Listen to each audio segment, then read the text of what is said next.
The air in the Dallas courtroom was thick with tension, the kind that makes your skin prickle and your heart thump a little louder. The polished mahogany benches gleamed under the fluorescent lights, but they couldn't distract from the storm. Brewing at the center of the room, Congresswoman Jasmine Crockett stood at the defendant's table, her sharp eyes scanning the crowd, her posture unyielding. She was a force, tailored navy suit, hair pulled back in a sleek bun, and a fire in her gaze that could burn through steel. Across from her, the plaintiff's team shuffled papers, their whispers barely concealing their nerves. This wasn't just any lawsuit. This was Whoopi Goldberg's $50 million defamation case against Jasmine, a legal battle that had the nation glued to their screens, waiting for the next explosive twist. It all started 6 months ago, when a heated exchange on The View went viral. Whoopi, the queen of unfiltered commentary, had been dissecting Jasmine's latest congressional speech, a fiery call for accountability and media ethics. Whoopi, never one to hold back, accused Jasmine of stirring chaos and peddling half-truths about a major news network's coverage of a Texas voting rights case. Jasmine, watching the clip from her office, didn't hesitate. She fired back on live television the next day, calling Whoopi's remarks reckless and a betrayal of the truth. The internet erupted, hashtags flew, memes multiplied, and then the bombshell. Whoopi's lawyers filed a defamation suit, claiming Jasmine's words had damaged her reputation and cost her a lucrative streaming deal. The stakes? A cool $50 million. Now, here they were, in the heart of Texas, with Judge Evelyn Harper presiding. Harper was a legend in legal circles, sharp, no nonsense, and rumored to have a bias against outspoken politicians like Jasmine. Whispers in the courthouse halls painted her as a traditionalist, someone who valued decorum over disruption. Jasmine's team had warned her. Harper might see her as a troublemaker, a congresswoman too bold for her own good. But Jasmine wasn't here to play nice. She was here to win. The first day of the trial was a spectacle. Whoopi's lead attorney, Margaret Voss, a silver-haired shark with a reputation for dismantling opponents, painted Jasmine as a reckless opportunist who'd used Whoopi's name to climb the political ladder. Voss's voice dripped with disdain as she presented emails, tweets, and video clips, weaving a narrative of a calculated attack. The jury, a mix of blue-collar workers and retirees, leaned forward, eating it up. Jasmine sat stone-faced, her hands clasped tightly, but her mind was racing. She knew Voss was good, but she also knew something Voss didn't. Jasmine had a secret weapon. That weapon was Lena Carter, a brilliant young attorney who'd been quietly working on Jasmine's defense for months. Lena was a rising star, barely 32, with a mind like a steel trap and a passion for justice that matched Jasmine's own. She'd grown up in Houston's 3rd Ward, scraping by on scholarships and sheer grit, and she'd idolized Jasmine since her days as a public defender. When Jasmine hired her, Lena had one condition. We fight this like it's personal. And for Lena, it was. She'd seen too many black women silenced, their voices drowned out by power and privilege. This case? This was her chance to make history. As Voss wrapped her opening statement, Lena rose, her heels clicking softly on the hardwood floor. She was a vision, crisp, white blouse, emerald green blazer, and a quiet confidence that made the room hush. "Ladies and gentlemen," she began, her voice steady but warm, "this case isn't about defamation. It's about truth. It's about a woman who dared to speak it and a system that wants to punish her for it." She paused, letting her words sink in, her eyes locking with each juror. Congresswoman Crockett didn't attack Whoopi Goldberg. She defended the people of Texas, people who deserve to know when the media twists their stories. And today, we'll prove it. The courtroom buzzed. Judge Harper's gavel cracked like thunder, silencing the murmurs. But Lena wasn't done. She turned to Harper, her tone respectful but firm. "Your Honor, we intend to show that Ms. Goldberg's claims are not only baseless, but a deliberate attempt to silence a public servant. We ask for latitude to present evidence that may surprise this court." Harper's eyes narrowed, her lips a thin line. She nodded curtly, but Jasmine caught the flicker of skepticism in her gaze. Lena had just thrown down the gauntlet, and the game was on. Over the next 3 days, the trial was a chess match. Voss called witnesses, media analysts, a former View producer, even a crisis PR expert, who all painted Jasmine's words as a career-ending blow to Whoopi's brand. The jury scribbled notes, their faces unreadable. Lena counted with precision, cross-examining each witness like a surgeon. She exposed inconsistencies, unearthed biases, and planted seeds of doubt. When the PR expert claimed Whoopi's streaming deal was cancelled overnight because of Jasmine's comments, Lena produced documents showing the deal had been in trouble for months, long before the controversy. The jury shifted in their seats. Voss's smirk faltered. But the real turning point came on day 4. Lena called her star witness, Dr. Amara Okoye, a media ethics professor from UT Austin. Dr. Okoye, a towering woman with a commanding presence, walked the jury through a meticulous analysis of the news network's voting rights coverage. The same coverage Jasmine had criticized. Charts, timelines, and redacted emails flashed on the courtroom screen, revealing a pattern of selective reporting that skewed public perception. "Congresswoman, Crockett's statement wasn't defamation," Okoye declared. "It was a necessary correction of a dangerous narrative." Voss objected, her voice shrill. "This is irrelevant, Your Honor. We're here to discuss defamation, not media theory." Harper leaned forward, her expression unreadable. The room held its breath. Then, in a voice like ice, Harper said, "Overruled." "I want to hear this." Jasmine's heart skipped. Was Harper softening? Or was she setting a trap? Lena seized the moment. She handed Okoye a final document, a leaked memo from the news network's executive suite, obtained through a whistleblower. The memo instructed editors to downplay voter suppression allegations in Texas, to avoid alienating advertisers. Gasps rippled through the courtroom. The jury's eyes widened. Even Whoopi, seated behind Voss, looked stunned. Lena turned to the jury, her voice rising with controlled passion. "This is why Congresswoman Crockett spoke out, not to harm Ms. Goldberg, but to protect the truth. And if that's a crime, then we're all guilty." The courtroom exploded in whispers. Harper's gavel slammed again, but her eyes lingered on Lena, a mix of irritation and, could it be, respect. Jasmine felt a spark of hope. Lena was turning the tide, but the war wasn't over. Voss still had one card to play: Whoopi herself. On day 5. Whoopi took the stand, her presence electric. She was every bit the icon, bold, witty, and raw.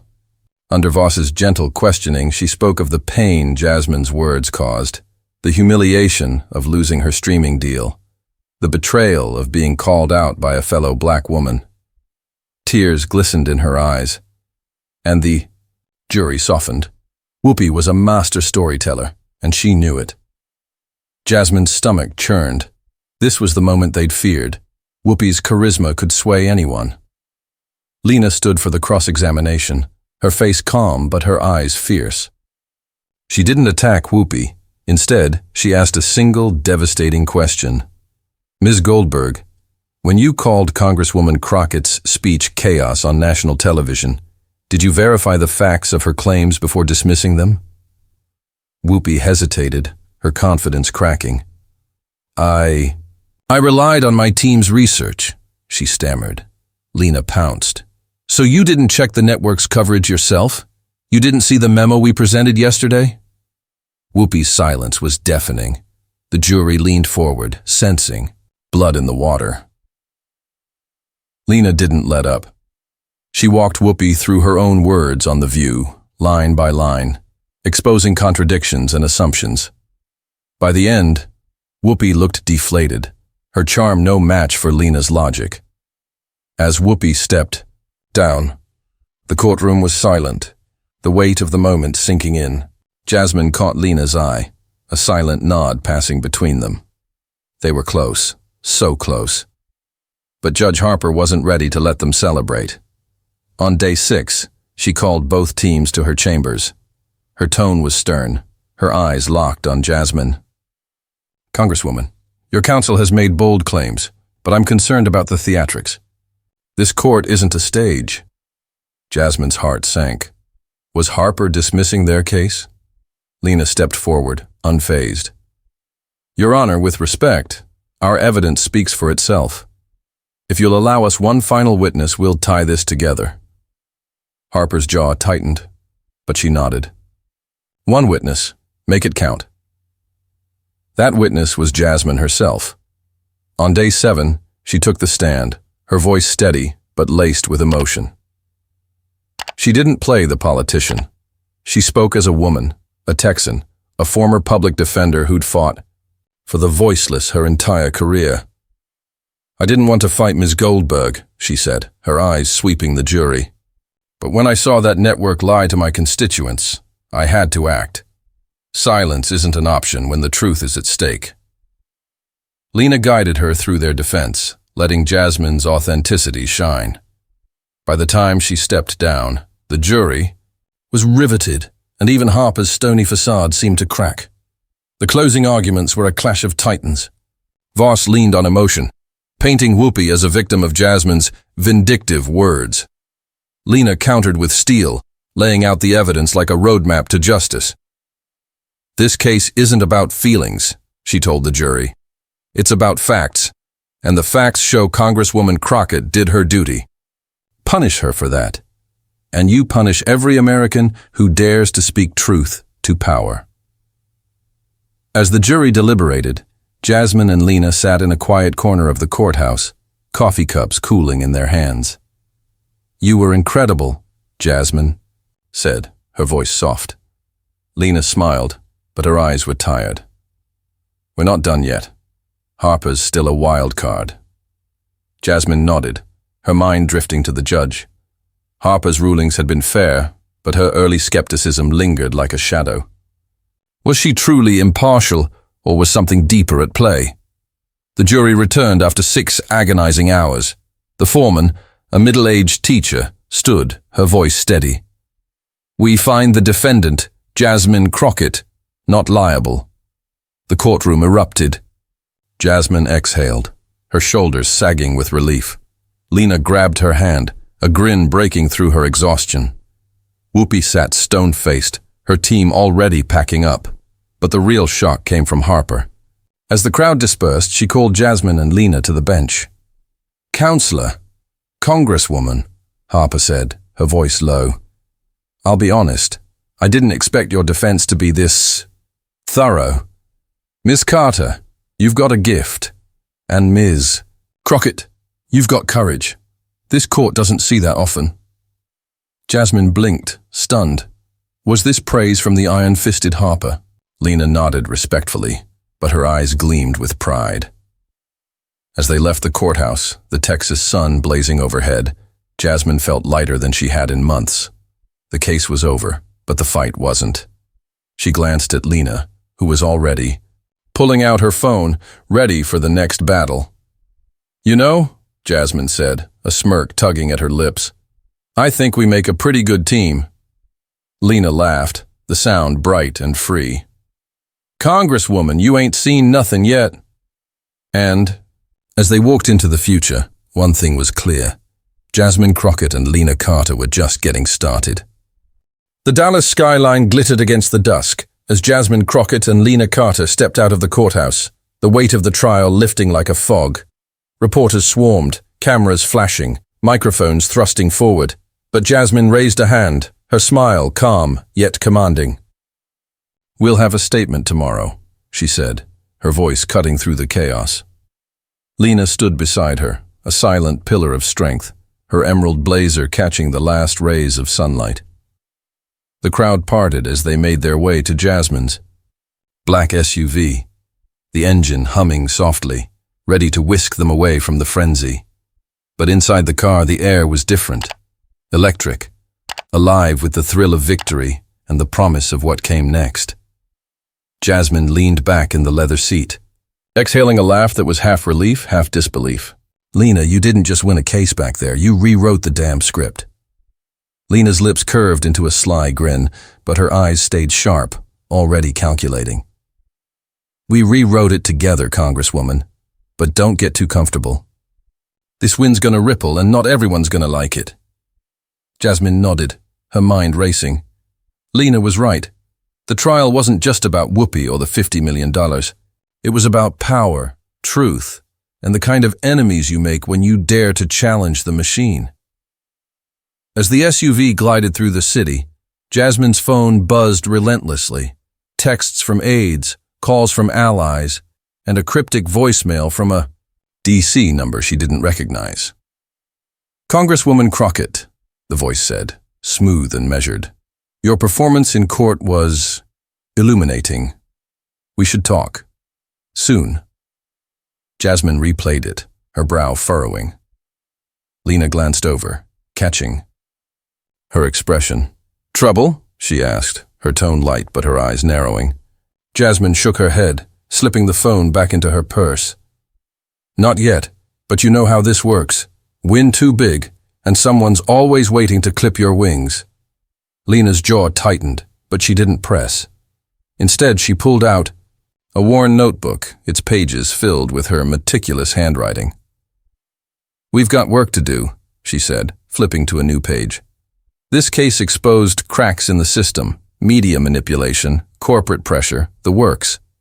You want to keep fighting? We start here." She tapped the notebook, where she'd sketched a timeline of the news network's missteps, cross-referenced with public statements from its executives. Jasmine's eyes lit up. "You're already planning the sequel, aren't you?" Lena's laugh was low, almost conspiratorial. "Let's just say I don't believe in one-hit wonders." That night, in a quiet corner of a Dallas steakhouse, Jasmine and Lena mapped out their next moves over plates of untouched ribeye. The trial had given them a platform, a spotlight brighter than either had expected. Jasmine's congressional profile was soaring.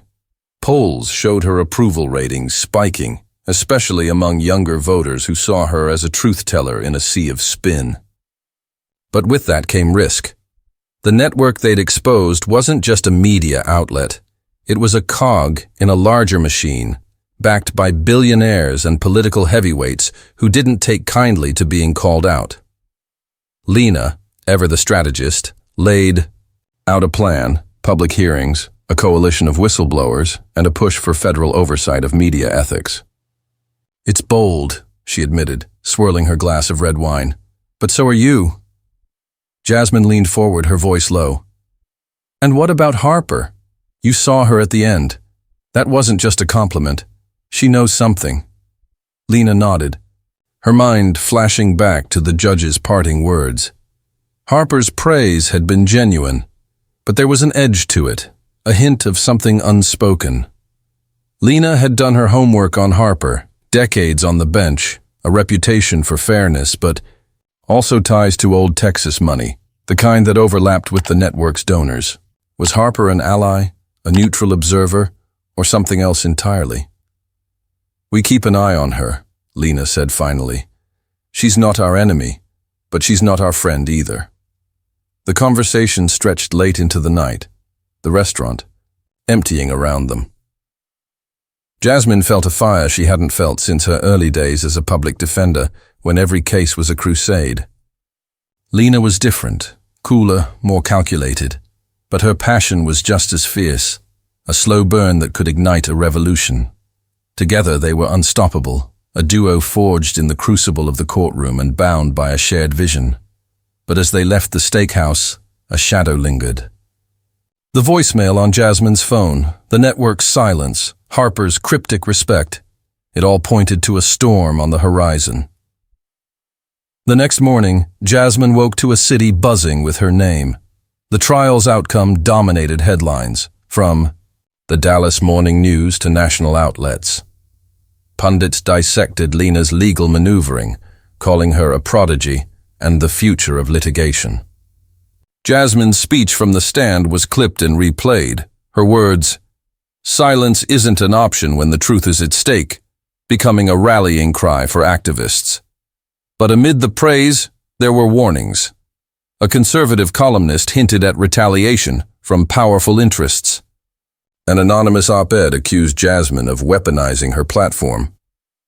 Lena, scanning the coverage over coffee, was unfazed.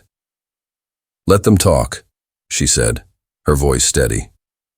"The louder they get, the more we know we're hitting a nerve." By midday, Jasmine and Lena were back in strategy mode, huddled in Jasmine's congressional office. The room was a whirlwind of activity, aides rushing in with briefing books, phones ringing off the hook. But at the center, Jasmine and Lena were an island of calm. They drafted a proposal for a House inquiry into media accountability, leveraging the trial's momentum. Lena's notebook was now a war map, filled with names, dates, and potential allies. "We need 3 key votes to get this to the floor," Lena said, circling a list of Congress members. "And we need them fast, before the network's allies regroup." As they worked, a knock at the door broke their focus. An aide ushered in a surprise visitor, Dr. Amara Okoye, the media ethics professor whose testimony had turned the trial. Amara's presence was as commanding as ever, but her expression was grim. "I got a call last night," she said, lowering her voice. "A friend at the network. They're launching a counteroffensive, smear campaigns, maybe lawsuits. They're coming for you both." Jasmine's pulse quickened, but she kept her face neutral. Lena's eyes narrowed, her pen tapping the notebook. "Let them try," she said, her voice like steel. "We've got the truth, and we've got the receipts." Amara's warning was a spark, igniting a new urgency. Over the next week, Jasmine and Lena worked around the clock, building their coalition and bracing for the backlash. The network's response came swiftly, a series of hit pieces questioning Jasmine's motives, accusing her of grandstanding and dividing the nation. Lena's name surfaced too, her past as a public interest lawyer twisted into a narrative of radical activism. But the attacks backfired. The public, still buzzing from the trial, rallied behind them. Grassroots groups organized letter writing. Campaigns and late-night hosts mocked the network's desperation. Jasmine and Lena were no longer just a congresswoman and her lawyer, they were a movement. The final piece fell into place on a rainy Tuesday, when Jasmine secured the last vote needed for the House inquiry. Standing in the Capitol's marble halls, she and Lena shared a quiet moment of triumph. The inquiry wasn't a guarantee of change, but it was a start, a crack in the machine they'd vowed to dismantle. As they walked toward the press conference, Jasmine's phone buzzed again. Another voicemail, same DC number. "Congresswoman," the voice said, colder this time, "you're playing a dangerous game. Back off, or you'll regret it." Jasmine deleted it without a word, her jaw set. Lena caught her expression and didn't ask.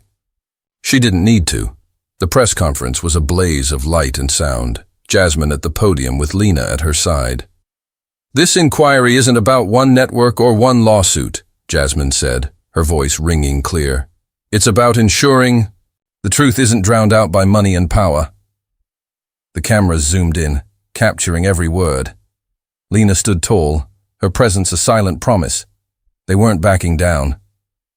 As the crowd applauded, Judge Harper's face flashed through Jasmine's mind. Not her words, but her eyes, that flicker of something unspoken. Was she watching? And if so, whose side was she on? Back in Dallas that night, Jasmine and Lena sat on the balcony of Jasmine's condo, the city sprawling below them. The rain had stopped, leaving the air cool and sharp. "We did it," Jasmine said, raising a glass of bourbon. Lena clinked her glass, but her smile was cautious. "We started it," she corrected. "The real fight's just beginning." Jasmine laughed, the sound carrying into the night. She looked at Lena, her partner in this impossible battle, and felt a certainty she hadn't known in years. Whatever came next, threats, lawsuits, or shadows from the past, they'd face it together. And as the stars burned bright over Texas, one truth shone brighter. Jasmine Crockett and Lena Carter weren't just fighting for themselves. They were fighting for a future where the truth could stand tall, unbowed, unbreakable. And there you have it, the story of Jasmine Crockett and Lena Carter, two fearless women who took on a titan and won, sparking a fight for truth that's only just begun. What's next for them? Only time will tell. But one thing's certain, this is a battle worth watching. Thanks for joining me. Hit that like button, subscribe for more stories that grip and inspire, and I'll see you in the next one.